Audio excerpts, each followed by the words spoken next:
Ito yung gagamitin natin mga pilat na Prion para siyang hingkan. Ang Prion po nito R600 R600A.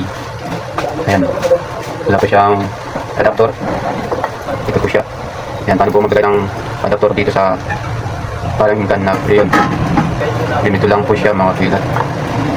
Kapag nakasarado po itong valve nya, hindi po natin ito mailalagay, maipasok. Ayun ang gagawin po natin.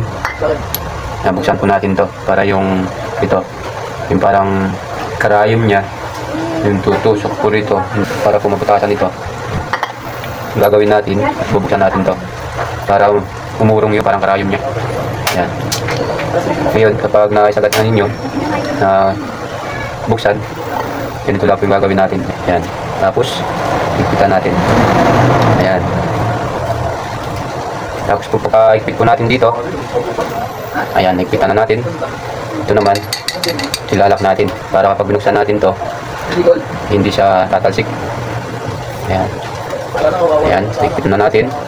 Ngayon, ito naman, para mabutasan nga po yun, ito, sasagad po natin to.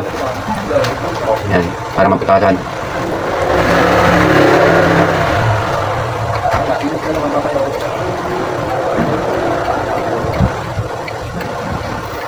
Ayan. Balikan na. Ayan. Ganun lang siya mga pilat.